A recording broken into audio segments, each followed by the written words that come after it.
Xantiño marchou a vila consultar co abogado.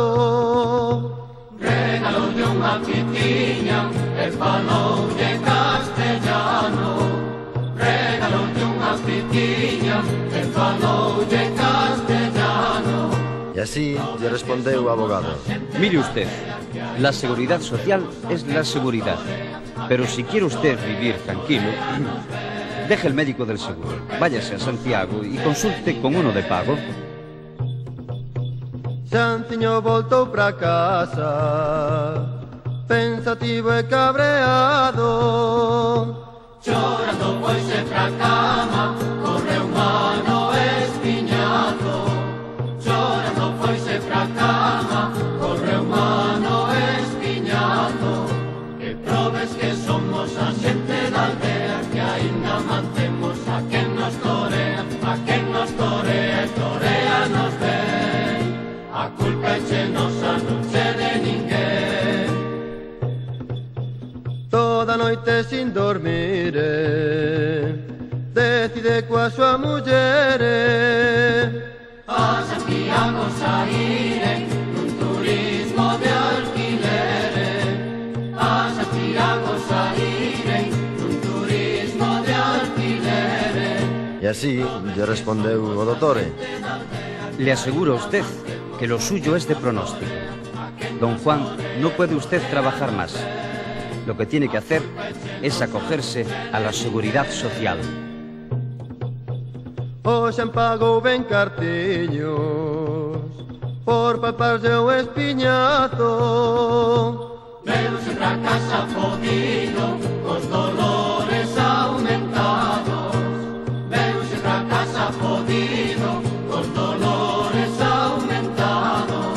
Que probes que somos a xente da aldea, que aínda mantemos a quen nos torea, a quen nos torea, torea nos ven. A culpa é che nosa, non che de ninguén. Os parentes e veciños din que todo ten amaño. Que regales xa monciños o fillo do secretario. Que regales xa monciños o fillo do secretario. E así lle respondeu o fillo do secretario. La cosa no está nada fácil. Le aseguro a usted que los tiempos están muy malos.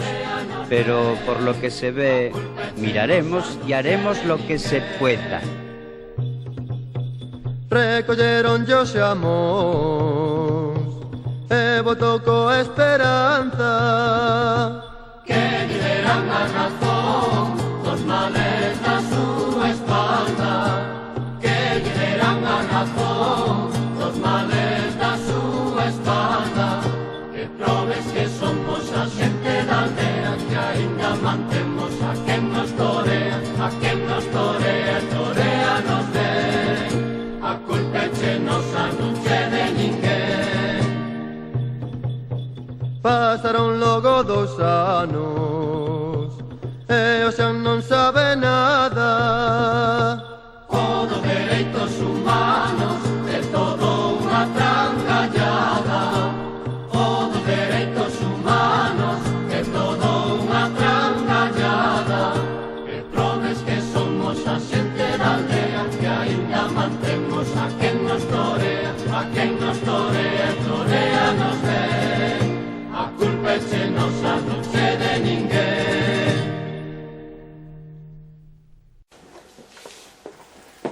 Hola, boa tarde a todos. En primeiro lugar, vou dicir onde veño. Veño dun sitio, dun concello que se chama Outes. Espero que as musas dos escritores, como é Francisco Añón e a súa irmá Nicolás Añón, pois, me acompañen, os espíritus. Ben, o pasado 24 de outubro, pois, presentábamos tamén nunha librería aquí, que é nova, e chama agora Librería Social, pois presentábamos tamén o mesmo documental que acabades de ollar, Polio, Crónica de unha negligencia. Ese documental foi estrenado o 11 de febreiro de 2014 pola TV3 baixo o título Polio e Crónica dunha negligencia, que tamén foi emitida pola ETV, pola Escola Televista. Pero no resto do Estado español nunca se emiteu, ni na televisión galega, ni en Madrid, ni en Asturias, ni en Andalucía, ni nada. Algo se quería ocultar. Sobre este documental, a súa directora do mesmo, Montserrat Armengol, fixo esta declaración na Universidade de Harvard, en Cambridge, o 23 de 3 de 2018, na proxección do citado documental.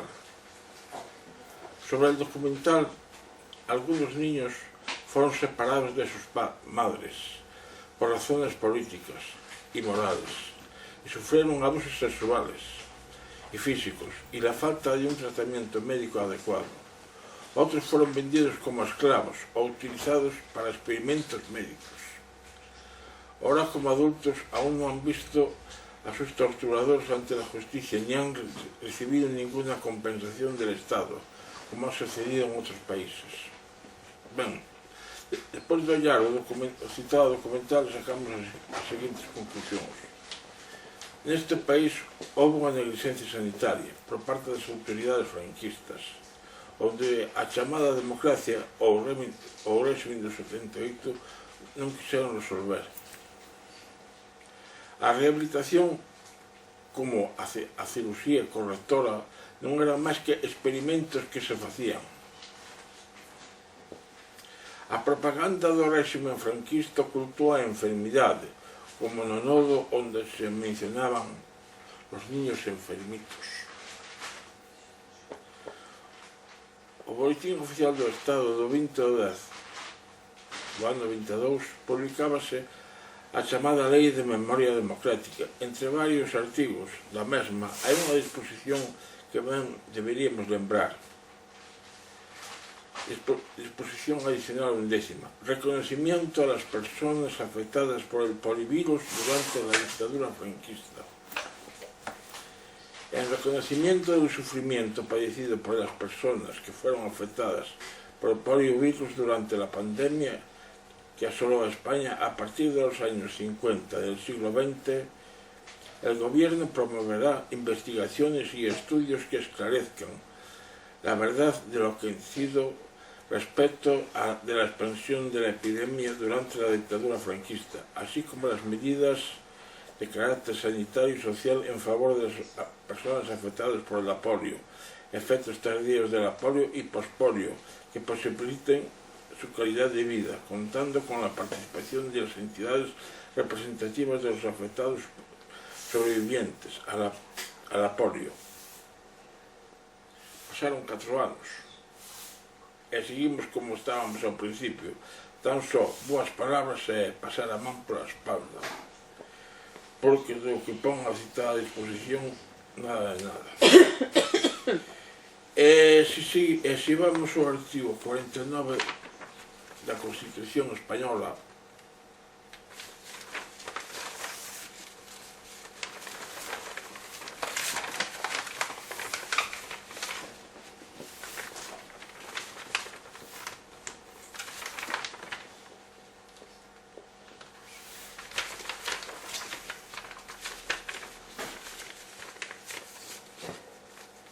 las personas con discapacidad ejercen los derechos previstos en este título en condiciones de libertad e igualdad reales y efectivas. Se regulará por ley la protección especial que sea necesaria para dicho ejercicio. Los poderes públicos impulsarán las políticas que garanticen la plena autonomía personal y la inclusión social de las personas con discapacidad en entornos universalmente accesibles. Asimismo, fomentarán la participación de sus organizaciones en los términos que la ley establezca. Se atenderán particularmente las necesidades específicas de las mujeres y los menores con discapacidad. En ese mismo artículo, antes de la reforma estaba así, artículo 49, los poderes públicos realizarán una política de previsión, tratamiento, a rehabilitación e integración de los disminuidos físicos, sensoriales y psíquicos, a los que prestarán la atención especializada que requieran y los ampararán especialmente para el disfrute de los derechos de este título otorga a todos os ciudadanos.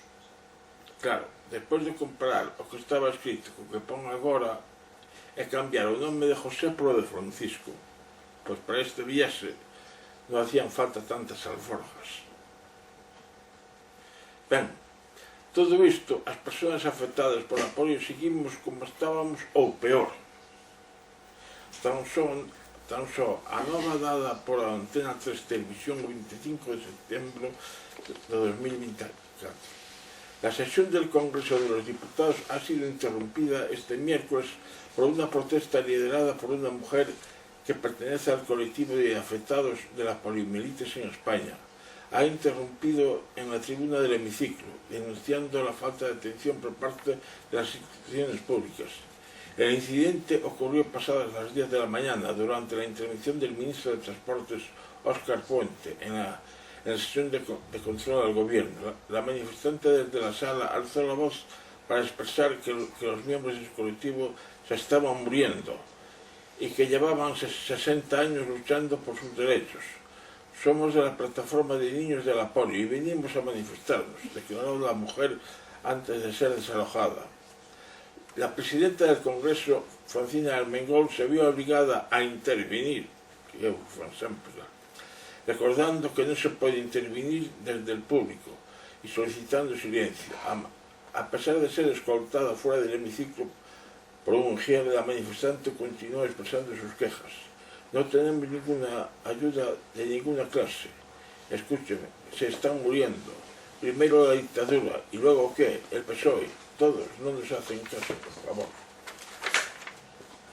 Fuera del Congreso, Rosa Hernández, otra afectada por la polio, explicó a los periodistas los motivos por los que su compañera había protestado. Según Hernández, el Ministerio de Sanidad les había prometido mayor existencia, pero todo va muy lento y se les hacen muchas promesas que no se cumplen. Mis compañeros han subido al pleno para reivindicar y para que nos escuchéis todos de una vez y todos los parlamentarios, pues estamos hartos de ir puerta por puerta, afirmó.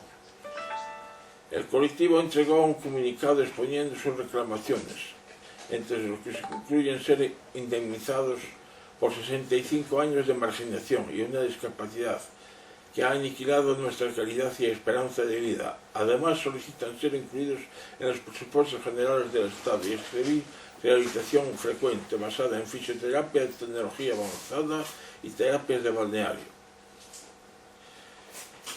Pero a pasar certos anos atopámonos con outra enfermidade, das chamadas raras, como o síndrome pospolio, SPP, clasificado polo Ministerio de Sanidade co código CIE-9MC138, e así definen o chamado SPP. El síndrome pospolio é unha enfermedade neurológica rara, incluída dentro del grupo de las enfermedades de motoneuronas secundarias de una infección caracterizada por fatiga, debilidad muscular progresiva, con pérdida de función y dolor que aparece exclusivamente en pacientes que fueron infectados por el virus de la polio entre 30 y 40 años antes. La polio afectó a muchas personas de nuestro país hasta 1976, año en el que en las campañas de vacunación masiva comenzó su erradicación. En la actualidad se calcula que en España existen unas 300.000 personas con secuelas de polio. O sea, a SPP non ten cura, ainda que hai investigacións como a gabapentina ou incluso a peristomigna. Pero se en este país houve unha negligencia sanitaria, o Estado español é responsable de todo este desaguisado, como deberían de regular as indemnizacións como fixeron por os afectados da talidomida. Pero claro, os afectados do síndrome tóxico coincido en 1981 non lles solucionaron os problemas. Pero se a administración anda a torear aos afectados incumplindo os acordos tratados, e iso que a disposición décima está bastante clara, porque é necesario o seu cumprimento da citada disposición. Ben, todos os 24 de outubro conmemora o Día Internacional da Loita contra a poliomielite.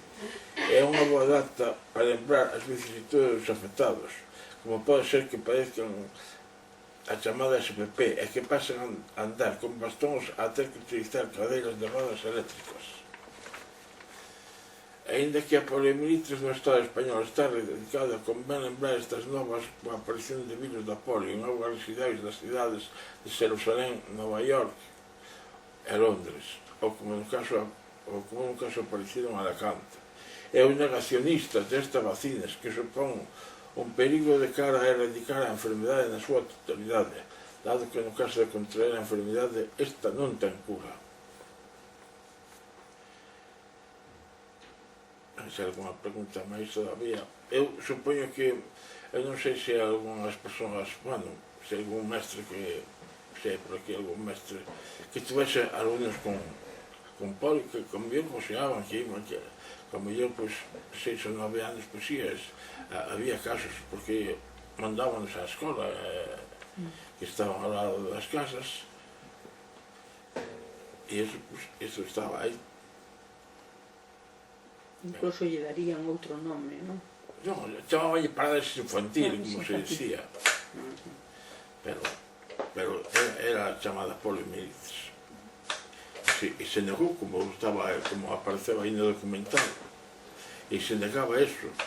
Decía que aquí que non pasaba nada. E si estaba pasando. Claro que sí. E si estaba pasando, e se negou. E agora, o máis grave de todo isto, que as intervencións quirúrgicas que se facían non eran, a parte de partes, eran experimentos, a ver o que salía. Claro, chegabas hasta cando a ciencia non podía facer máis, pasaron os anos e foi cando se aparece a síndrome post-polio, que todo o que se fixo antes, pois, foi todo a traste. Esa é a realidade. Eso todo. En si eso tuvo que ser un virus, ¿no? Sí. Eso foi un virus. Poliovirus. Son virus. Madre mía. A nosa querida. E se podía prever en outros países, se estaba facendo. Pero aquí en España non interesaba. Ao contrario, ocultaban a enfermedade e poñían na prensa que en España que non había nada disso. Claro, claro. Non cambia moito, non. Sí, non cambia. Non interesa. Bueno, Mandan os de arriba.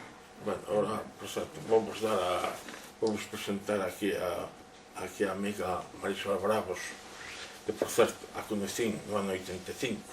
Marisol Bravos é unha das piares da Fundación da Kogami, porque, por certo, a Kogami non naceu en Modesto Bravos. A Kogami naceu no Milladoiro. Ali naceu. Ali estaba eu, Domingos do Sil, Mari Morado, de la Fuente, Manuel de la Fuente, a lembrada Marita Iglesias, o lembrado tamén Recaredo, que moitos que xa non están, como o lembrado Domingos do Sil, que fora alcalde de Muros, e presidente moitos anos da Kogami. Ese Kogami é un feito. E agora vos deixo con Marisol, que vos vai presentar tamén unha xoia, un libro maravilloso que vos... É que... emociona-me. Normal, tranquilo.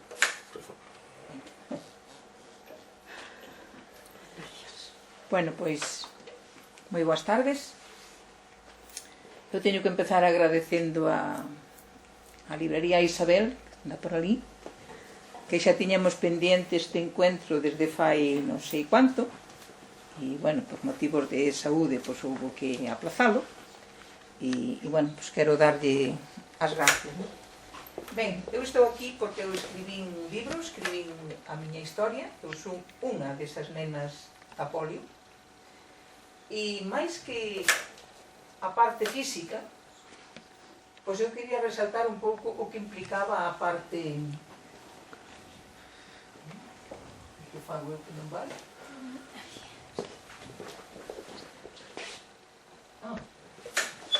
A parte social, a parte emocional. Como complemento ao vídeo que acabamos de comentar, que acabamos de ver, este é un recorte que figura no meu libro, que se publicou no periódico de Lugo, onde se dice que no ano 63 se fixo esa campaña en Lugo e León, escolleron dúas provincias así moi rurales, e foron por ali as aldeas. Sabemos que puxeron vacunas en mal estado, con dosis distintas, e, bueno, algunhas personas, por se non tiñan a polio, pois ya se inculcaron por ele, non? Ben, esta é a portada do meu libro, titulei unha historia de superación, porque iso foi a miña vida. A primeira edición deste libro publicou a Xunta, a segunda edición, tamén agradezco a colaboración da librería, está a venta para colaborar, eu sempre tuve claro colaborar con a causa infantil, e está colaborando ca Asociación dos Nenos do Cancro, que é unha asociación que está aí en Santiago, cerquiña do Clínico, están traballando con, bueno, non dixen pero veño de Lugo, están traballando con familias de Lugo, que en Lugo apenas pues, teñen tratamentos, non? Entón, unha das actividades que fan é os nenos, hai nenos de 2 aniños con cancro, desde que están nas terapias para que se evadan do que están a vivir, pois van para este centro que é como se fose unha clase de infantil. Na parte de arriba que fan unha terapia cos pais, que tamén é durillo, esos poden salir, os que non poden salir, pois van eles salir vestidos de payaso. Bueno, eles fixeron este cartel, fixeron na asociación, e onde figura que é unha compra 100% solidario, que os beneficios van a beneficio. Ben, por incidir no meu caso, eu tive a polio aos 3 anos, eu nin deixei de andar, como dicían aí, as pernas iban para todos os lados, empecé a andar a gatas e empuxando unha silla. Non había ningún medio daquela, entón o meu pai, que era moi mañoso, e hai un veciño, non é este, fixeron uns bastóns, mencionados, eu tiña 3 anos, uns bastóns que lle puxeron 3 patiñas, como vían que andaba apoiándome empuxando unha silla, entón eu empecé a andar con 2 bastóns así. Eu metíame moitas veces con ele e digo que pena que non patentaran o invento, non? Ben, despois andiven con 2 bastóns, que son os que se vían aí no libro, ben. Cando chegou o momento de ir á escola, esta é a escola do meu pueblo, non me quixeron na escola. A maestra dixolle a meu pai que ven facer con esta pequena. O meu pai, que era así moi simpático, dixolle, pois mire, non teño outra, a que teño, non? A escola estaba na parte de abaixo, arriba estaba o comedor, entón eu volví para casa, tiño un irmán maior que iba á escola, toda a miña ilusión era ir á escola, pois volvíme para casa. A min enseñaron a ler, a escribir o catecismo, as cuentas e todo eso, os meus pais na casa. Por eso o libro o dediquei ao meu afillado, pero en representación da familia que fixo posible pois a miña historia. Pero que se fixen aquí no Carballo este, que agora está cerrado aí nunha finca, antes estaba á vista, porque cando os meus pais non me sabían enseñar máis, aos 9 anos volveron a intentar. E volveron a intentar coa mesma maestra, que xa fai falta ter moral. A bronca que nos botou foi criminal no sentido de como me levaban tan tarde. Que iba a facer agora, dirixiuse así a min, que vou facer agora contigo, dando por feito que non sabía nada. O pai foi-me dicindo polo camiño, se che pregunta algo, tu contesto, tu non mires pa min, tu non te acobartes, tu non sei quanto. E despois de botarnos a bronca, coincidiu que me preguntou a tabla de multiplicar, que non a sei agora tan grande. 35, 30. E entón admitiu-me na escola. E dixo unha frase que eu utilicei moito na miña historia, dixo, esta niña sí que tu le podes. E algo que eu utilicei, non? Pero dicíamos o do Carballo, porque admitíame na escola, pero o comedor estaba arriba. Estes son os meus compañeros, a maestra, vedes que ten aí o plato de sopa, están haciendo moi el nombre del padre, pero a mí non me deixaba subir ao comedor porque había que subir un piso. E eu comía sola, fora, no Carballo ese que vos decía antes. Pasou un tempo, despois sí que xa me deixaban. Entón eu comía sola ali esperando que baixaran os nenos. Unha cousa curiosa que os anos que eu non fun á escola puñíanme notas igual. moito me deu que pensar isto e nunca me atrevía a preguntar. Bueno, todas estas son imaxes que aparecen no meu libro, non? E faime gracia que digo, en conducta, en puntualidade, en aseo, levaba 9, coño, se non iba á escuela. Algúns suspendeu o dibuixo das veces e dicen, eu que faría ese? Pois mira, era unha cousa que, bueno, que agora o tomo de coña, non? Pero no seu momento, digo, pero, claro, se fora ahora ainda podría haber a posibilidade dunha denuncia por non escolarizarme, pero daquela, eu quero pensar que me cubriu as notas cando eu marchei da escola, porque estes 2 cursos eu non pisei a escuela. E digo, bueno, pues, ten a súa gracia a cousa, non? Ben, este foi o meu primeiro contacto co mundo da discapacidade cando tiña 11 aninhos. Este era a Asociación dos Mutilados da Guerra, a Asociación Nacional de Inválidos Civiles. Bueno, pois os meus pais apuntaron aí porque, pois iso me aportaba algo. Eu chamaba a atención ver a miña cara de inocente ca Asociación Nacional de Inválidos Civiles. Ben, cando na miña aldea nos meus pais daba as leccións cos nenos maiores, co meu irmão maior, pois planteábanse que eu ali na aldea non podía traballar, entón dicían que como tiña as maus ben, pois enseñarme a coser ou a bordar. E entonces buscaron en Lugo, por recorrer, iso foi a miña abuela, recorreu todos os sitios de monxas, esta foi o asilo, a ver se me querían. E claro, tiñan 11 aniños en todos os sitios e dicían que non porque era moi pequeno. Pero había unha residencia onde había ali rapazas, ali dixeron, falaron nun colegio Divino Maestro, que ali había nenas que para preguntar ali. Bueno, pois ali fui a preguntar, bueno, por abreviar, eu fun casi, era cerca das Navidades, eu empecé o curso cando lle cadrou e meteronme cas maiores e era curiosamente facías o curso de ingreso para ir ao instituto. Eu vivía nunha pensión que o fillo iba ao instituto, entón eu tiña esa cousa de ir ao instituto. E empecé a estudiar, pero simplemente por estudiar, polo placer de estudiar, porque dábase por feito que eu non ia facer nada, e olvidouse un pouco o tema de coser e bordar. Este é o Instituto Femenino de Lugo, mandaronme para o 4º piso. A miña mãe dice que pasou moitas noites sin dormir esperando cando lle chegaba a noticia de que me estampara polas escaleiras abaixo. Foron a plantear que me baixaran a clase e dixeron que non hai. Entón eu subí as escaleiras. Bien.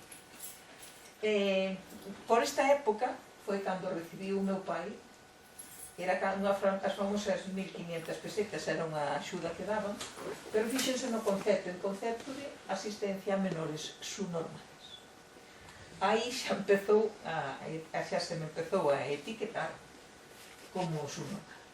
Bueno, vede que eu conservo este papel con todo o cariño del mundo, veis que está aí medio espachurrado. Ben, eu estudiei no instituto, voy contar ese tato de detalliños antes, estudiei no Instituto Femenino. Jamás de los amases me preguntaron que quería ser de maior, eu non iba ao recreo, porque había que baixar 5 pisos, ninguén se cuestionou que eu fora ao recreo ou non fora. Digo todos estes detalles porque eu despois fui mestra e cuidei moito estes detalles. O sea, eu cuidei que os meus nenos non viviran o que eu vivi. E en cuarto de bachiller había que escoller ir por ciencias ou ir por letras. O latín non me acababa de convencer e fun por ciencias. E agora ven o que lles enseñaba antes. A mí fixeronme en sexto de bachiller por ciencias unha diligencia porque levei unha media de matrícula. Non digo por mérito, a mí nada se me ven os estudios e tal. E fixeron unha diligencia do libro de escolaridade que levei unha matrícula. Informe final, capacitada para letras. Coño, pero se me acaban de facer un recoñecemento dunha matrícula por ciencias e no informe final capacitada para EGB e carreira de letras. Carreira de letras eu non fixera nada disso. Un pouco, daquela non estaba ben visto unha muller por a carreira de ciencias e menos eu con os bastóns. O que influía, a mí os bastóns non me supoñían ningún incordio, eu iba, subía e baixaba. O sea, a mí os bastóns non me supuxeron un drama, o meu drama estaba o que a xente vía nos meus bastóns. Pero, pois, como me poñían para EGB, pois, bueno, a ligereza con que facían os informes, puxéronme acta en enseñanzas del hogar, bueno, as alturas de daquela en educación física, nunca fixen educación física. Eu figuraba exenta, a mí nas notas poñían exenta. Bueno, pois, a ligereza con que se facían os informes. arte en educación física. Como me decían o DGB, fui no magisterio, matriculeime en magisterio. Aquí está o instituto, aquí está a escola de magisterio. Eu estuve en esa primeira clase de aí, esas primeiras ventanas, paso por ali e non podo evitar recordar o que sufrí ali. Cando levaba un mes de clases, bueno, o instituto era femenino, o magisterio era xa mixto, moi ben, estaba ali encantadísima de la vida. Cando levaba un mes de clase, chamaron a jefetura de estudios, e dixo unha jefe de estudios, máis que as palabras foi o gesto que utilizou, fixome así, fixome para casa que non faz gimnasia. O sea, o gesto de vai te para casa. Eu moito me deu que pensar por que me admitiran a matrícula se eu non reunía os requisitos. E dixeronme que podía facer unha instancia á Universidade de Santiago, pero que non había precedentes. Insistironme moito que non había precedentes, pero que podía facer, pero que me fora para casa. Bueno, eu vivía nunha pensión, eu dixenlle unha compañera, non sabía facer unha instancia, dixenlle unha compañera, a compañera preguntoulle non sei que, en caso é que eu fixe unha instancia á Universidade de Santiago. E contra todo pronóstico, concederon a exención da gimnasia práctica e que me examinara da teórica. Pero non inventaron unha norma por min. Había, como está aí, 2 órdenes ministeriales que contemplaban esa opción, pero nunca se utilizaron. Eu ese mes seguín indo a clases porque eu non tiña forza moral para dicir non vou a clases porque me botaron. Non o dixen nin na casa, nin na pensión, eu seguía indo a clases. Pero eu dicía, pero por que este sufrimento? Bueno, pois concederon a exención da gimnasia, que puño aí a miña nota de gimnasia, tiño un notable sobresaliente, e nunca, jamás me pediron disculpas. Eu iba a clase, nunca me dixeron. Ben, ano 75, facía magisterio, pero fíxense como estaba catalogado. Como su norma. Existía a posibilidade de invalidez permanente ou su normalidade, sería máis factible unha invalidez permanente e non unha subnormalidade. Bueno, pois a invalidez permanente aplicábase aos da guerra e aos demais, pois, normal. Sei que eu estudiei con ese certificado. En magisterio, os 3 anos de magisterio, supuxeron na miña historia acontecementos moi, moi importantes. Por iso a mí me pedían que escribira a miña historia polo que representou de abrir camiños para outros. Mira, cando facía primeiro de magisterio, chamaronme para propoñerme se me prestaba a sacar o carné de conducir. Eu creo que se me dicen hoxe día, a alumna de astronauta poño a mesma cara de sorpresa, non? Porque unha autoescuela preparaba un coche. Eran 600, unhos tribellos ali non sei quanto, exigíanme facer non sei quantas prácticas, porque era un experimento e non me examinaban de tal. Bueno, total, que eu vou ao examen e muller, e contra todo pronóstico me saco o carné a la primeira. E decía na autoescuela estaba como moi condicionada, porque posiblemente se non o saco hasta a quinta ou a sexta, que podía ser, non sacalo, non seguira co experimento. Entón a autoescuela decían a ver si, pues a ver si, e entón seguí o experimento, e gracias este foi o meu primeiro coche, un síntoma, e gracias a que eu saquei o carné, esa autoescuela seguiu como das primeiras a nivel Galicia, onde se podía sacar o carné, seguiu o experimento do coche. Entón, iso é un acontecemento meu de primeiro de magisterio. O feito de ter coche cambiou o rumbo da miña vida, porque, un caso curioso, que cando empecé a traballar, era eu a que levaba as outras maestras. As outras non tiñan coche, e era eu a que levaba as maestras. Ben, en segundo de magisterio, outro acontecemento, aquí non hai ningún de a guardia, pues, que marcou a miña vida. Este é un convento que hai alón pasaje na Guardia, un convento dos jesuítas. Eu asistín aí a unhas colonias de verano que organizaba unha asociación que se chama Auxilia,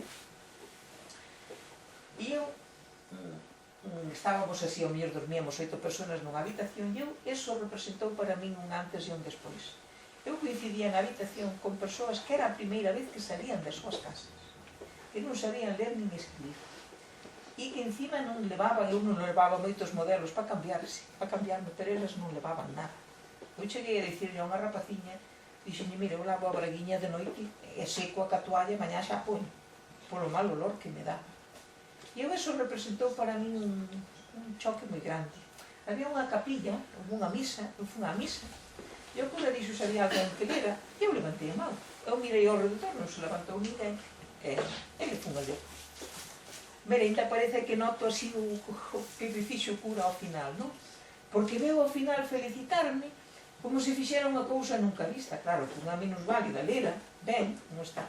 Eu estaba facendo magisterio, eu sentí-me ali un bicho raro. Sabía ler e escribir, eu tiña un coche no garaxe, porque eu estudiei con beca e os meus pais aforraron unhas becas, entón eu cando soquei o carné comprei un coche, que daquela naide tiña. Entón, este edificio para min representou, foi cando eu empecé a loitar polo tema das discapacidades, porque eu día que non tuveran as posibilidades que eu. Bueno, esta era a asociación que eu lles decía, e en terceiro de magisterio foron os 3 cursos que marcaron a min gusta moito cantar ruxear.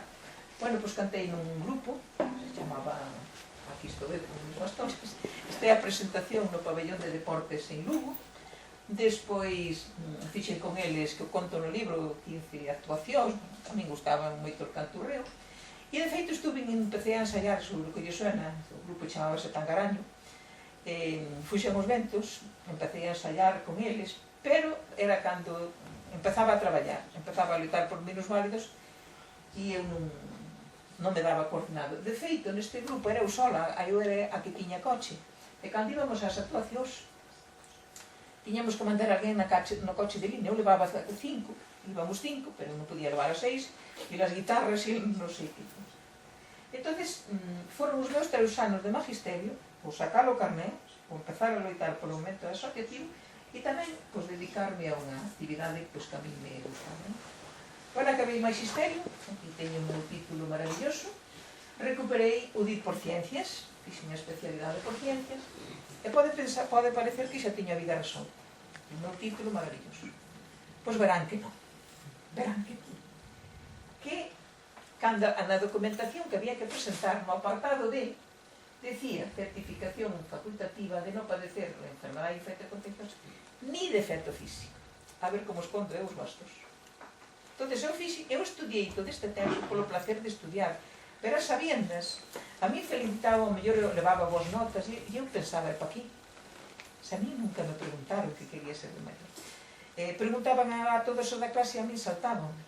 Era de Incou, o profesor de filosofía fixonos un estudio para medir o coeficiente intelectual e tamén para unhas pruebas para orientarnos cara ao futuro. E eu, Incou, xa tiña todas as miñas esperanzas nesa prueba, a ver que me decían. Bueno, pois cando deu os resultados, parábase con cada nena explicando e ali non sei quanto, chegou a mí, dixo-me o coeficiente intelectual, que non era malo, e pasou a seguinte. Non sei, eu non iba a ser malo. Ben, pois con todo, como tiña que presentar isto, era o apartado dentro, unha pila de documentación, había que levar un certificado médico comprado nun estanco e ir ali para que o médico o cubrira. Eu nin conocía médico, que eu además sempre gocei de moi boa saúde, preguntei á señora da pensión, díxome dun médico e planteime ali no despacho do médico. E dixenlle que tiña a carreira terminada porque saquei acceso directo, non tiña que facer oposición. O sea, eu de dar clases, se teño que facer unha oposición, nunca na vida tería clase porque me vía o tribunal. O tribunal dice, este que vai facer aquí con 2 bastos, non? Pero saquei, polas boas notas, saquei, tiña o número 2. Entón, eu dixenlle ao señor que eu que tiña que acabar a magisterio, que tiña plaza, que sabía que o tiña difícil, pero que me intentar. E o señor, nunca se me olvidará, era un señor xa así maior, e tiña unha mesa de despacho, que eu estaba aquí, e o señor ali, non sei, unha mesa así de madeira, así toda rechula. E estuvo un ratiño así mirando para mí, eu miraba para ele, e dixome así como enfadado, dixome, mire, con su carrera terminada, fixo así, dixo, yo no voy a ser quien la juzga a usted. Quíxome decir que se me deixan facer a carreira, voulle poñer ahora nun papel que non pode levar a cabo. Entonces puxo consecuencia de una polio a los 3 años, le quedaron secuelas e camina con 2 bastones. E puxo punto nos bastones, non lle añadiu que lle dificulta, lle impide, non lle añadiu eso. Como deciros que eu salín dali, mirei o papel, digo, isto non vale, porque nos mandaban poñer isto. Estuve a ir a outro médico, pero non foi. Presentei a documentación, unha pilísima de papeles, presentei a documentación, e foi un tempo tamén durillo, porque quedei en espera se aparecía na lista para pedir escuela ou non aparecía. Bueno, pois aparecín na lista, aquí estou, na número 2. Este é un... Porque daquela salía na prensa os que aprobaban e tal, e por aquí viñan as escuelas. Bueno, puxen só ese trociño. Segundo problema, aparecín na lista, non sei se non leron o certificado ou se o deixaron pasar. Posiblemente o que revisou a documentación dixo está todo, porque tamén era a única que andaba de bastos por magisterio, non era que abundara, non?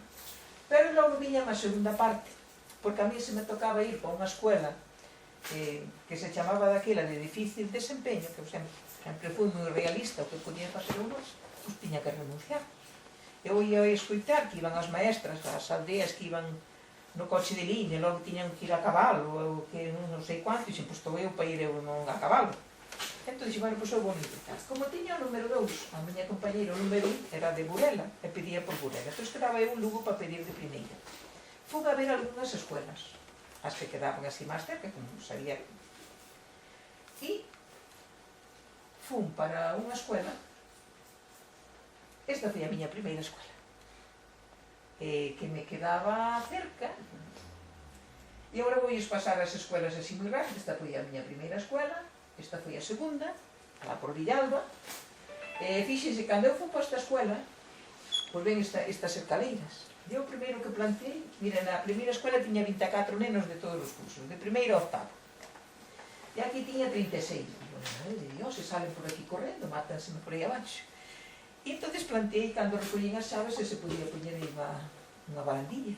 Eu pensaba polos nenos, pero tamén pensaba por min. Pois unha cousa é que un vaya solo, outra cousa é que lle pase un pequeno por aquí. Despois de dar clases aí, eu promovín en Lugo a primeira experiencia de escolarización de nenos con minusvalías. Os nenos non iban ás escolas. Bueno, pois en Lugo, este é o edificio que é o centro base do SER. E coincidiu que o director do SER foi con nós ver uns minusválidos en la Fonsagrada. Este centro estaba recén inaugurado e dixo que tiña un local ali para formación que non sabía que facer con ele. Eu que iba na parte de atrás do coche, botei un berrísimo, dixenlle clases para minusválidos. Bueno, pois o señor viu o ceo aberto e xa empezamos, e dixe, eu busco os alumnos, porque eu conocía a xente da asociación, falamos con inspección, non sei quanto, non sei que. Bueno, o caso foi que o señor, o señor Mundo encima, pediu unha educación se eu me podía incorporar. Entón eu promovín aí iban os nenos, solo pola mañá, pero eu conseguí matricularlos nun colexio, porque os nenos que estaban na edad escolar, o que lles explicaba eu, non valía para nada, que non costaba en ningún lado. E non matriculámonos no colegio máis cercano. Total, que cando a mí me deron o destino definitivo, estuve 6 anos provisional, fixos un traslado de expediente dos nenos a un colegio. E foi a primeira experiencia de escolarización a nivel belga. E a min destinaronme a este pueblo, en Alfoz, na costa de Lugo. As ventanas abertas eran a miña clase, casualmente. Daí viñen para este colegio, no anterior estuve en Gonzanos, aquí estuve 16 anos, cerca de Lugo, Castro das Ribeiras de Lea. Vou contar un detalle deste colegio. Eu tiña sempre na clase un mural da lingua de signos, para que os nenos, eran nenos normales, porque normales son todos, pero por entendernos. O mural de braille, para que entenderan que había nenos que... E sempre tiña unha pegatina así deste tipo para falar das barreiras arquitectónicas. Bueno, este é o concello de Castro de Rei, onde eu estive. E fixemos un traballo sobre as fontes do pueblo, as fontes de auga. E tiñan que ir a... Fixémoslo varios cursos do colegio, expoñerlle ao alcalde as conclusións do noso traballo. Ben, eu iba cos nenos de excursión cando non había que andar moito, porque eu senón non daba andar ao ritmo deles. Eu iba con eles, era un museo, se era a ver o periódico ou se era un sitio en concreto. Aquí podía ir con eles, pero eu era encargada da biblioteca e ese día non sei que problema tiña que me chamaba non sei cuantos, non iba con eles sabían. E, mire, o recordo que teño dese é que nunca se me borrará. Eles argallar, era unha clase de quinto, de primaria.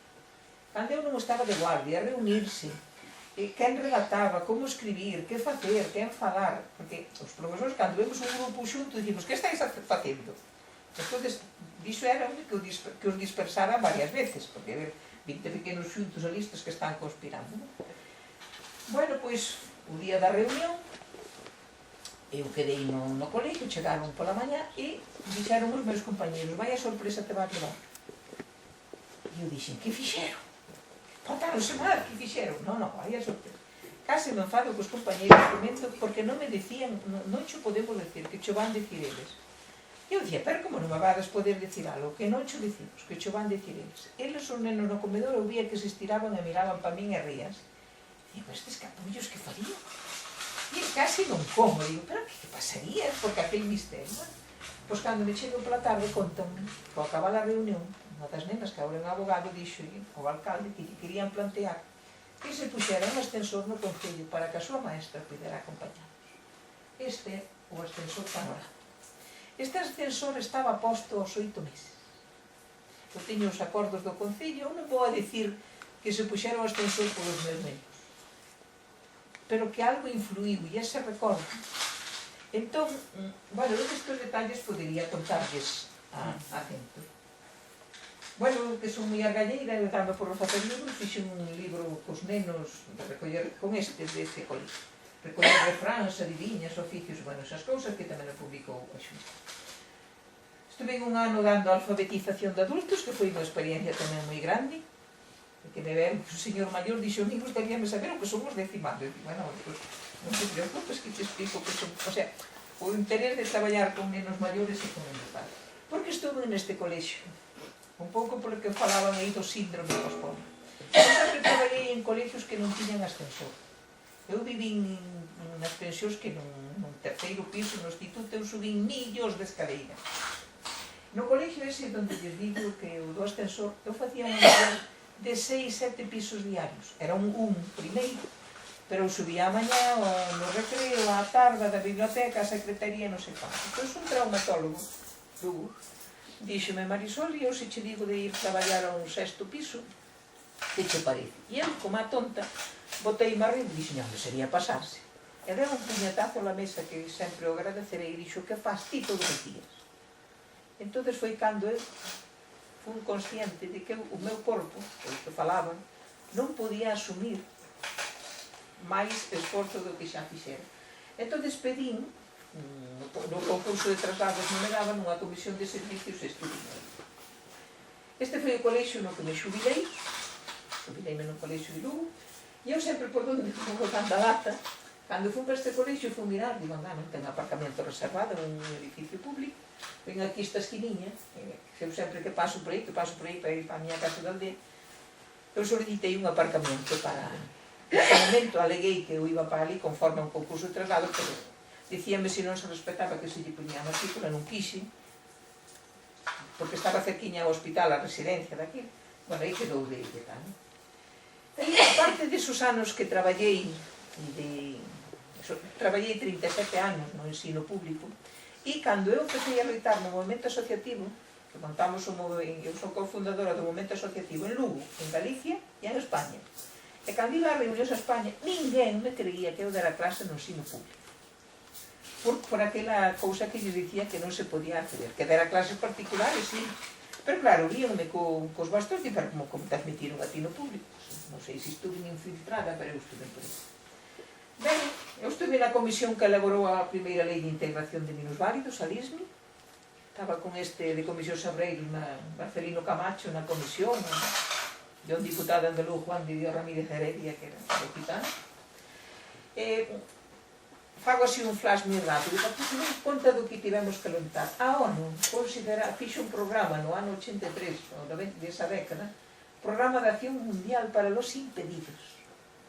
Para que se den idea como se nos, hasta a ONU, como se nos catalogaba. Porque só primaba o defecto piso. Tuvemos que elaborar material tan tonto como este, que é un minusválido. Eu, por exemplo, este é un cuadernillo que fixo unha federación de Murcia, porque era tal o descoñecemento. Nosotros falábamos dunha rampa e dicen, iso que é? Era tal o descoñecemento que tuvemos que elaborar material así. Mirad, este foi o primeiro transporte público accesible en España, que está ao lado do Torre de Hércules, era unha empresa de Consuegra de Toledo, que era unha novedade, porque xa lle puxo unha plataforma ao autobús co que empezamos a facer viaxes. De Lugo que non diga nada, esa ramo que é este caixón que hai aí. Non lle suena, verdad? Montacargas ou... Sí. Bueno, Bueno, miren, isto é un hórreo vertical. Un hórreo vertical. Parece un hórreo vertical. Ah, Mire, isto, ahora van a reconocer, Lugo ten unha muralla. A nosotros sempre se nos dixo que a muralla de Lugo era un monumento intocable. Ese era o ascensor da muralla. Este é a muralla, este inaugurando. Ve que eu puxiñe na portada do meu libro a parte máis significativa que aqueles anos. Bueno, pois este é o día que inauguramos que vai a alcaldesa, o conselleiro de Educación, e dicíasenos que era un monumento intocable. Bueno, pois a base de intocable, pois conseguimos. Ten un ascensor, ten por outra zona unha rede. Ese é o ascensor da muralla de Lugo. Iberia. Mire, eu por traballar viaxaba moito en avión, eu tiña moitísimas reunións, casi todos os fines de semana, ou por Auxilio, ou por Cogami, ou por Cocenfi, que era a nivel España. Entón eu viaxaba moito daquela, Iberia a única compañía. Pero saben o que implicaba? Que eu tuvera que firmar un pliego de descargo conforme Iberia non se responsabilizaba de nada, utilizaba esta palabra, do que a min me pasara no vuelo. Eu en Santiago tiña todo moi controlado. Eu esperaba que estuvera alguén facturando, iba cos meus bastoncitos, tic, miraba, volvíame para atrás, cando estaba alguén facturando, puñíame detrás da persona, escondía os bastos. Os meus bastos son así baixí, porque non son de apoiar, son de manter o equilibrio. E daba o billete, daba unha tarjeta de embarque. E eu apartábame con todo o cuidadiño para que non me viran. Cando chegábamos ás reunións, todo Dios comentaba, firmei, non firmei. Bueno, pois eu nunca firmei por esa estrategia. Menos unha vez que fixe Santiago, Madrid, Valencia. A volta fixe en Valencia, Madrid, e en Madrid Pillano. Mire, é unha cousa, foi un horror. Eu negociando co tipo, mire que nunca firmei, que acabo de chegar de Valencia, que onde subín en Manises, que non sei que rollos. E amenazoume con chamar a seguridade, empezoume a gritar, unha colísima detrás de mí, eu ali tensando a corda de tal, non sei quanto. Amenazoume e díxome, mire, tomou un berrísimo, yo non teño la culpa de la incompetencia de mis compañeros. Como quen dicindo, se os outros non lle fixeron firmar o papel, pois son uns incompetentes. Pero ustedes se conte eu resbalo subindo as escalerillas e acabo de firmar que non existo. Non se imaginan o que tuvemos que loitar para desterrar eso. Ahora viaxar en avión casi nos levan no colo. Esa así, non? Outra cousa que eu estudei co certificado de subnormal pola que loitei moito foi por desterrar, por antepoñer o término persona. Mirade, na Constitución, no artículo 49, hasta fai pouco, figurábamos como disminuídos físicos, psíquicos e sensoriales. O de personas non existía. Que unha persona se diga persona con discapacidade, persona con autismo, persona con lo que quieras, vale, pero persona. Porque sempre resaltaba, pois é cego, que eu digo de coña, os coxos ou non sei quanto, non? Pero unha cousa é dicir outra cousa que non se nos consideraba persona.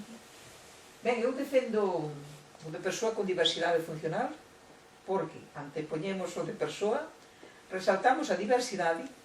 Eu dou moitas charlas a veces nos colegios, aos nenos, e sempre lles digo, eu non vixo aquí dous nenos iguales. Espera, vou mirarme yo. E digo, vou mirar os profes. E os profes tampouco, non? Para que lles quede ese concepto de diversidade. Miren, nos seres humanos, cal é a norma? Os que son morenos, os que son rubios. O que ten os ollos claros ou que os ten azules. O que mide un 80 ou que mide... É que nos seres humanos non hai ningunha norma.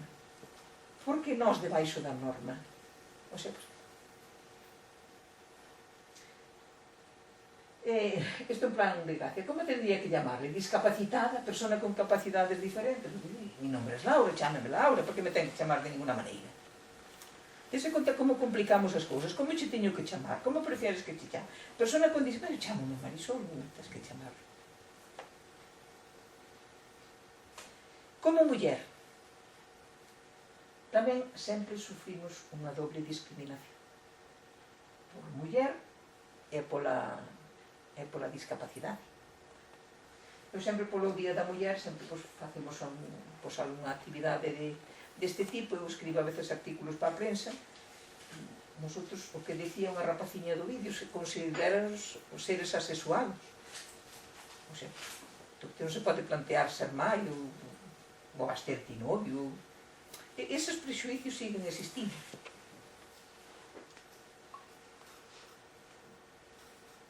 E así que para que nos quede como mensaxe, non é a discapacidade a que fai difícil a vida. Eu digo no meu libro que eu non cambiaría unha coma da miña historia, con todo o difícil que foi. Eu non cambiaría, foi así, pois foi así. Non é a discapacidade, eu estou moi orgullosa dos meus bastós, agora levo a silla polo que lles decía, polo do síndrome pospolio. Donde me sinto eu discapacitada? Donde me encontro unhas barreiras. Mire, entrar aquí, unha rampita aquí, outra aquí. Aquí en teoría había un paso, eu comentaba antes. Aí en teoría hai un escalón. Aí hai un jardincito que tamén pode ir aí. Fíxense de que maneira se pensan todos. Bueno, pois na entrada entendo que había escaleras ao principio. A mí, ainda temos que ir polas cidades dicindo aquí entro, aquí non entro. Ainda, e iso a xente non é consciente das limitacións que temos. Entonces, é a sociedade a que nos fai difícil a vida. Fíxense de que maneira eu entrei, salín, vou, veño, non sei quanto. Bueno, pois ustedes se fixen a salir aí, ves que cae un paso. Bueno, pois simplemente se tratou de pensar en todos. E non desmerece nada. Eu sempre digo, non desmerece nada o ver unha rampa. Pero iso sigue sendo o noso. Bueno, eu te falo da nosa discapacidade física. Pone, por exemplo, un código de barras, ao mellor para un cego que teña, unha persona que teña unha dificultad, pois ao mellor poñerlo con colores máis vistosos, tipo de cosas. Ben, e agora se me queren preguntar algo, eu quero rematar con esta imaxe. Sempre fui unha persona moi... Miña vida non foi precisamente fácil, pero unha persona que, bueno, que me puxe unha sonrisa á vida, e quero que se queden con esta imaxe de que quero a miña historia represente un canto á esperanza, que se pode superar as dificultades, que é moi importante o tema da familia, porque se non... Mire, meu pai tuvo que empezar a buscar traballos. A miña casa era unha casa moi humilde para pagarme a miña pensión en duro.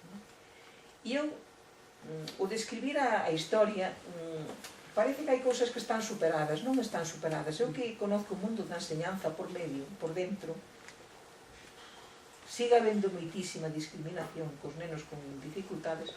Agora é máis civilina. Antes era máis o bruto. Antes, mira, tú vai para casa e te dicían así tal. Agora é máis civilina, pero siga habendo moita discriminación. E eu nunca vou a presumir de que se enseñei moi ben a raíz cuadrada, o río de España e a regla de 3, que todos os profes enseñamos o mismo. Eu sí que podo presumir ou estar orgullosa de que eu traballei cos meus nenos outros valores, porque eu tratei de que os meus nenos non viviran o que eu viví. Entón, o primeiro que fixen nas clases é equipararlas. Colle unha clase de 25 pequenos, algún se tuverá a escopeta botaría o que pa fora, non? Pero o que está máis abaixo, empeza o profe a levantalo, a chamalo polo seu nombre, a valoralo. Eu a veces pedíalle o lápiz, que non necesitaba o lápiz para nada, e pedíalle o que está máis marxinado. Entón, hai que ir equiparando unha clase, hai que facer unha piña. Todos son importantísimos. Eu jubileime con nenos, gustan máis os maiores, pero tocou nome pequeno, non? E eu dicíais que a nosa clase era un puzzle. Un puzzle, só as pezas son distintas, pero se queremos completalo necesitamos todas, non? E facíame moita gracia cos nenos, eran nenos de 6 aniños, que me dicían ás veces, profe, hoxe non poderíamos completar o puzzle porque faltaba non sei que, non? O sea, que doulles ese concepto de que éramos necesarios todos. E iso era o que temos que transmitirlle a unha sociedade, de que todos temos os nosos valores. E moitas grazas.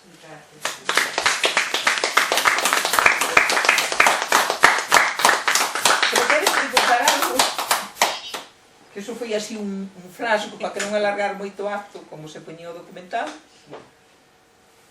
É a realidade pura e dura da vida, é así. Pero creo que se nace porque, no seu caso, bueno, veu aquí para facer algo que non está moito extendido, pero que é moi interesante facer presentacións destas e que a xente... Mire, eu estuve fai pouco na Facultade de Ciencias de Educación aquí en Santiago, con e eran cento non sei que rapaces, e comentaban as profes ao final que lles chamara a atención o comportamento, a atención, non? E eu vexo que son necesarios, é moi necesario. Estuve tamén fai pouco na Escola de Relacións Laborais en Coruña, que eran os alumnos do último curso, que eran os que posiblemente fagan as entrevistas de traballo despois nas empresas, non? E eu chamaba a atención como lles impactaba, que eu decía que para unha entrevista de traballo que juzguen o currículum, o que se necesita, pero que non juzguen se a persona leva bastós ou non leva bastós. O sea, o vais nunha silla, non? Porque, claro, o que dicía, nunha empresa, dicían aí, unha empresa privada miran el culo, en unha empresa pública la rapidez, non? Oye, demos oportunidades a todas as persoas, porque además está demostrado que, a ver, que non é desmerecer aos outros, non? Pero nós, cando chegamos a un traballo que tratamos de desempeñar o mellor posible, porque é como un reto para nós, non? Entonces, sí me parece que son, o sea, necesarios. E a sociedade que temos agora, que é a sociedade das prisas, que non temos tempo a nada, que non temos tempo a escoitarnos, que é necesario transmitir mensaxes de que a sociedade é diversa, de que ninguén é máis que ninguén. Porque é o que dicía pola parte física, que eu viví sempre nunha pensión con mitad rapazas, pero nunca me sentín. Era a sociedade que me facía ver. Eu viví marcada cando a miña mãe viva, eu podía ir pouco al día, viña a miña mãe a Lugo a visitarme, a levarme cousa aos meus pais. Eu iba con ela despois de compras, iba hasta o coche de línea, con meu bastío, o único que escoitaba era: pobriña, vaya por Dios, ojalá Dios ya leve pronto. E eu dicía, coño, para onde me levará? Eso marca. Eu vi a miña mãe cos ollos de lá, ojalá Dios, ai, pobriña, ai, que desgracia. E eu dicía, pero por que todo o mundo ve? Eu estaba no instituto, eu vía-me como as outras nenas, eu era, parecíame que era... Tamén foi moi xovenciña, desde estes aniños, realmente, Sí, é que é a forma de vida. eu sempre digo, respecto, por exemplo, a unha persona que ten un accidente, que é moi distinto, eu non conozco outra vida. Claro. Eu empecé a andar e andaba a gatas, despois que con aqueles bastos, pero eu non sei o que é andar de outra maneira. É distinto a unha persona que con 20 ou 30 anos ten que empezar unha nova vida, non? Pero que tamén, eu xa levaba anos en Lugo e tamén estive escoitando, ai que desgracia, e vaya por Dios, ojalá Dios. Para mí era traumático entrar nunha iglesia, porque Dios me levara, onde está Dios aquí, que onde me leva? E eu facía que non escoitaba, eu vía a miña mãe así, bueno, tal, para iso era, meu pai tiña un carácter máis, meu pai cando de feito levoume lá á escuela, porque cando lle dixeron usted que ven facer con esta pequena, traigolle que teña, tiño outra. Tiña outro carácter, pan. Pero, bueno, eso marca. Eu acostumbreime a... Eu tiña os ollos claros. Si choro, notaseme moito. Si froto os ollos. Eu acostumbreime a remontar, ao mellor as noites. Eu non tiño noción das lágrimas por aquí. Tiño noción das lágrimas por aquí. Para non frotar os ollos. E eu tiña que remontar ao mellor desa tarde que fora con miña mãe. A mí deronme limosna. Me dan agora, se me deran agora, collía. Pero claro, o duro que é miña mãe comprando, eu ali cos bastós a firmentar remontar unha situación así é duro. Moi valente. Eu dicía, bueno, pero ao día siguiente había que volver a clases, bueno, pues venga. E eso. Moi valente, de verdad. A mí pasou un caso parecido, non? Cando era máis xoven, cando era rapaz, unha muller, a onde vas así tan inútil como estás coseando? E eu dixo, señora, eu non son inútil, eu digo que son unha cosa. Sí, pero iso escoitábamelo todos os días. Sí, É que nos chamaban inútiles. Mire, eu creo que os informe que lle dicía de ciencias, eu tuve un profesor en quinto, de matemáticas, cando fun por ciencias, que eu creo que chegou a dicir que eu rebaixaba o nivel da clase. E así, eu levaba boas notas en ciencias, en física, e o profesor sempre me daba malas notas. Ele era como moi forofo de súa asignatura, las matemáticas, entonces ter un trasto ali. E dicíame a veces con unha burla, bueno, o apellido me bravo, la señorita, el dábame peor nota sempre. Eu creo que non me atrevía a pedirlle os exames. Ou se fora ahora, dicía, pero a ver, de onde me saca a min un 6? Eu estaba segura que me iba a ver o exame. e daba más notas así no trimestre, dicíame así con unha burla, es que la señorita Bravos no puede con las 3, porque me daba más baixa, non? E eu, digo, pero que fixen mal, porque además non era que me costara, e eu creo que tuve que influir el na parte final para dicir, non a vamos poñer capacitada a paciencias, que senón se nos vai a unha carreira de matemáticas e desprestigia a carreira. En todos os anos do instituto, só un profesor me animou a seguir estudiando. Eu según teño moi bon recordo das nenas, das compañeiras, porque, mire, eu cos alumnos, eu cuido moito a colocación. Eu coño unha clase los que me tocan, non? Bueno, primeiros empezo por orden de lista, o mes seguinte, orden de lista empezo polo último, hasta Navidades, orden de lista, empezo o 15, o 17, o que se me ocurre, non? E despois, nos segundos trimestres, sempre de 2 en 2, e poños a sorteo. Jamás de los jamases eu poño este que é moi bon con aquel que é moi tal, e estes dous que falan moito separos. Non. Se falan moito xa faremos para que calen, non? Porque, mira, eu cheguei á conclusión de que os nenos non se coñecen. Eu chego aquí, e a mí falanme mal de usted, e eu voume con esa idea. Entón, os nenos están etiquetados, porque os nenos son inocentes, pero os nenos son crueles. E dicen que este é aquele, este non sei quanto, e este non sei que máis. Porque eu tiño, e poñíos de 2 en 2, e antes facíais, bueno, eu previamente sabía con que 3 nenos lles gustaría ir e con que 3 non. Sabía eu pedíalles a eles, non? Entón, pois, te imagíname que me toca a sorteo, me toca con Vicente, digo, entón, eu despois iba a donde o neno, non te preocupes, miña, non te preocupes, non? E o resultado final era sempre que non entendían por que dicían que aquel neno era malo. Porque os nenos non se conocen, o sea, non se conocen de estar convivindo, e eu cuidei moito eses detalles. E nos últimos trimestres de 4 en 4. E de 4 en 4, bueno, hai uns nombres para cada un, o que se pode levantar esta semana, que só os pode levantar este, o que é o secretario e tal. Entón, é unha maneira moi boa para conocelos, porque hai o típico líder que quer arrasar con todos, e o típico máis tal, que o día que lle toca de jefe, pois tamén ten que dar a cara, non? Entón, eu experimentei que a enseñanza, pois, que tamén expliquei os objetivos que tiña que dar, non? Pero había que traballar outro tipo de valores, porque se estamos aí varios cursos xuntos e eu teño esta persona etiquetada, despois por eso se entende o bullying e que lle estén pegando e outros sacando as fotos. Eu pareceme imposible, jubileime no 2015, que nenos os alumnos da miña clase, que alguén lle puderan pegar a un e que non reaccionáramos os compañeros. Pero cal é a realidade? Que non se coñece.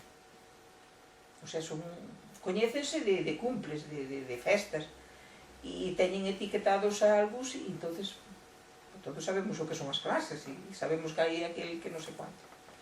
E eu sí que cuidei moito esos valores. E cheguei á conclusión de que os nenos despois ven como normal, alégranse de axudarlle. Mira, recordo, xa remato, onde me jubilei, e os nenos que pronuncian mal algunhas palabras, as letras non sei quanto, pois vamos a poñer palabras para a B, que a D, que suelen confundir, non? Entón, exageraballes moito bo, para que viran que era un B, ou D. Entón, con un neno, que tiña cada día un de jefe, me dixera para o día siguiente, Marisol, queres que prepare yo palabritas para Menganito? Ai, sí, prepara palabritas. Sabe o bonito que era o día siguiente un neno, que despois ao mellor os pais lle axudaban a buscar 5 palabras con B ou 5 con D. Un neno dicindo yo outro día siguiente, bo! Eu a veces digo, ai, a mí eu tiña que aguantar a risa. E era como que disfrutaban vendo que tiña esas dificultades, xa superara, e todos colaboráramos para axudarme. En lugar de rirme del porque non pronuncia ben esas palabras, non? Como eu vivín xustamente o contrario, de que eu estaba ali, eu tuve a mesma consideración cando estudiaba que tiña a papelera. Estaba ali.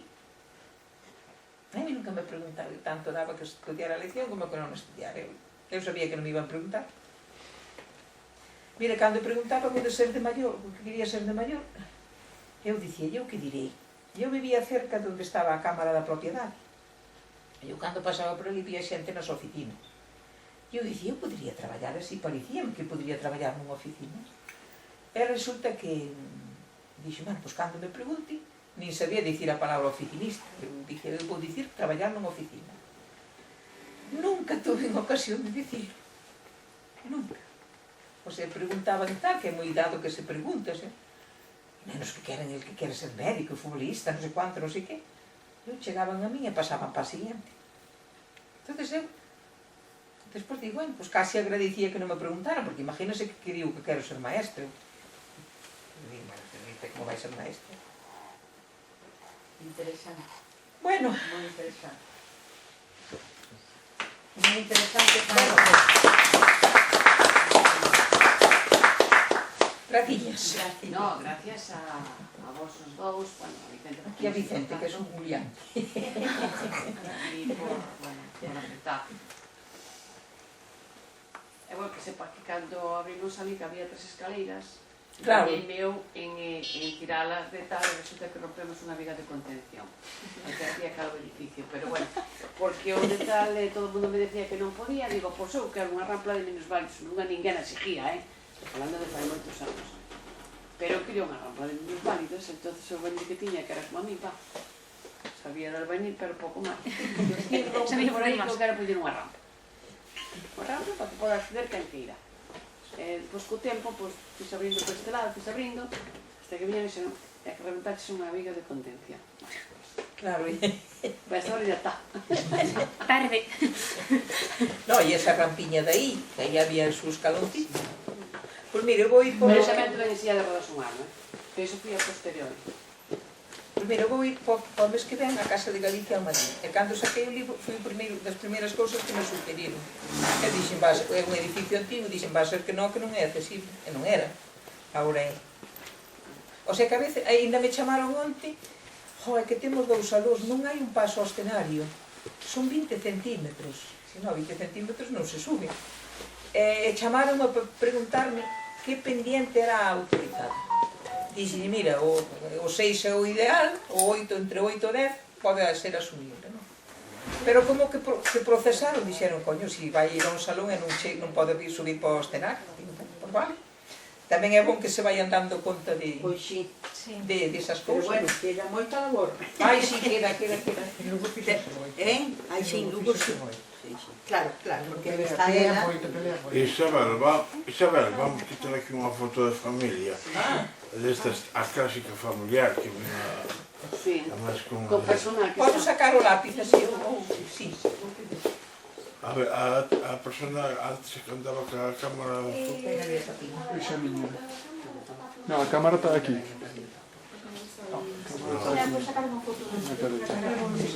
era para quitarlo con móvil, pero temos que quedar así, no inverno. El inverno en Roma. De feito, non se agora, sabes, agora facemos algo xulle, pero a xulle, agosto, aquí, se que non está. Vai ir a... Unha maravilla. está aquí no escrito. Que va bien. Moitas cousas que carto que está aquí. Pero tú dices a Rafa,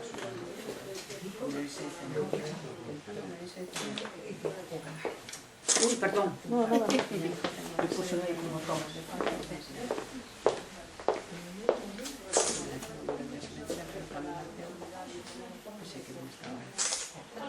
Era negro. No, yo estoy trabajando ahora. Despois de Lucía, primeiro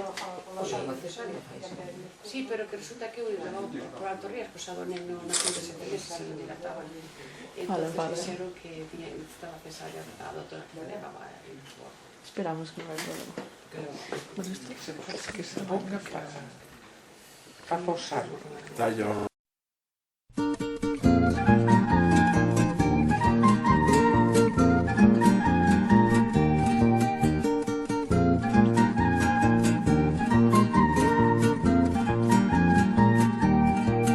Ai galeguiños, porque estades tristes, que condanado vos aconteceu. Ai galeguiños, porque estades tristes, que condanado vos aconteceu. Autonomía que caeu nun pozo e de un suspiro e despois morreu. Autonomía que caeu nun pozo e de un vivilo e despois morrer. Ai, meus amigos, tanto hai que oír. Unha cousiña predicar e outra cousiña repartir. Imos cantar por non chorar e non rir. Unha cousiña predicar e outra cousiña repartir. Imos cantar por non chorar e non rir.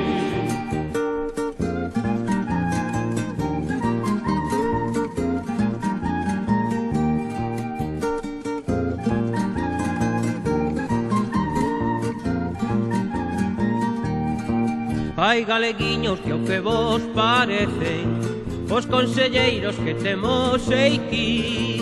Hai galeguiños que ao que vos parecen os conselleiros que temos aquí. Fanos ver branco onde soy e negro son unhos artistas, isto eu conto bello. Fanos ver branco onde soy e negro son unhos artistas, isto eu conto bello. Ai, meus amigos, tanto hai que oír. Unha cousiña predicar e outra cousiña repartir. Imos cantar por non chorar e non rir. Unha cousiña predicar e outra cousiña repartir. Imos cantar por non chorar e non rir.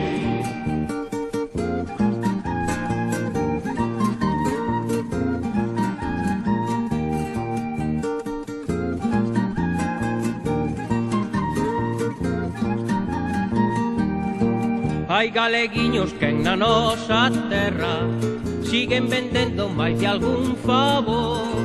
Hai galeguiños que na nosa terra siguen vendendo máis de algún favor. Teñen un nome que a xente repite, unhos din cacique, outros din señor. Teñen un nome que a xente repite, unhos din cacique, outros din señor. Ai, meus amigos, tanto hai que oír. Unha cousiña predicar e outra cousiña repartir. Imos cantar por non chorar e non rir. Unha cousiña predicar e outra cousiña repartir. Imos cantar por non chorar e non rir. Unha cousiña predicar e outra cousiña repartir.